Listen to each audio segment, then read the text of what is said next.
If we don't know there's a war, then we can get beat in the war.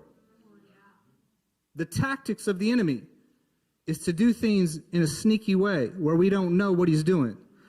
In warfare, there's a lot of strategy when someone doesn't know that the enemy's there. You know what I'm talking about? This morning I was getting ready for church, and I walk into a room to iron my shirt. I thought my wife was still asleep. She was in the closet getting something. She said, hello, and I was like, ah! I didn't know she was there, and she scared me. But she could have got me, sneak attack if she wanted to. But the thing is, I didn't know she was there, and she loves it when she scares me. She's there, you can see her face. She is cracking up right now. My people are destroyed because they have a lack of knowledge. This is a big deal to the Lord. He wants us to be aware and know some things, okay? So what we're going to do is we're going to talk about the foundation. Where did all this stuff of spiritual warfare, where did all this stuff really start, okay?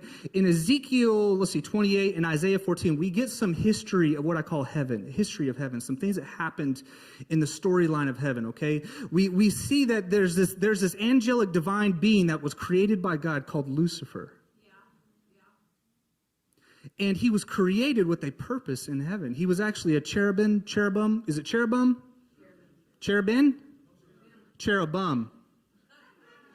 I need help, Dr. Randy. Which is it? It's cherubim.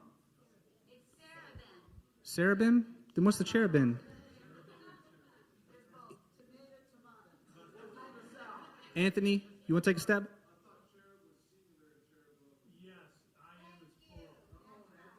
Okay. Anthony, let's give it up for Anthony back there. That was awesome, bro. I know, I probably should have studied this out before I got up here to preach about it. This whole area is not the main point of my message. What I'm trying to say is that Lucifer was a created being, and he had a high-ranking station in heaven. One could even say he had one of the highest rankings angelic stations. Not the station of God, but if we're talking about ranks in the angelic, he was one of the highest ones, okay? And it says in Ezekiel, he says, he gets this vision of this, okay? The Lord gives him insight, and he says he was made in perfection. He had wisdom. He had these stones all over his being, which also kind of represents the stones that the priests wore on their garments.